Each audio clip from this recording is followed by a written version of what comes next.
So maligayang panonood pong muli. So naisipan nating lagyan ng submeter. O temporary lang po ito yung ating mini ref para malaman natin yung consumption niya sa loob ng 24 hours o isang araw. Tapos ito nilagyan natin to. Yan, rekta na natin yan sa ating supply tapos papunta sa ating ref. So set lang natin to muna sa minimum. Yan, kasi yan lang naman yung ating laging ginagamit. Kasi kunti lang naman to at maliit lang yung ating ref. Ito yung kanyang current reading. Yan, 4,664.3 o papunta na siya sa 4. So ito yung kanyang actual naman na current reading 0.44, 0.45. So yan, halos magkapareha lang yung dalawang wire na yan. Tapos ito kukompute natin to after 24 hours.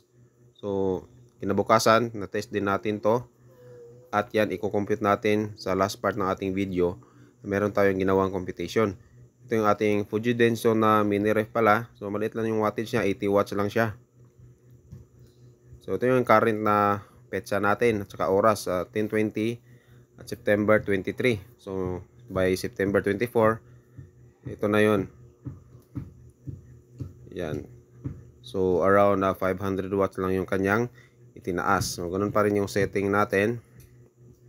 So yung konsumo niya is nasa 500 watts lang. Ito na yun kinabukasan. Yan. 8 to 9 na po yung kanyang point lang yung gumalaw.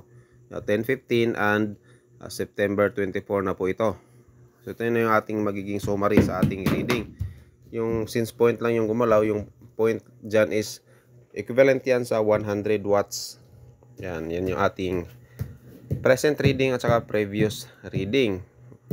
Bali computation natin dyan is 850 watts at saka 350 watts. So 500 watts po yun. Multiply natin, isa-subtract. Tapos multiply natin by 30 days, 15,000 po yan. At 1,000 po watts is equal to 1 kilowatt. So sample rate lang natin yan is 13 pesos. So lalabas niya is 195 pesos sa loob ng isang buwan. Yan po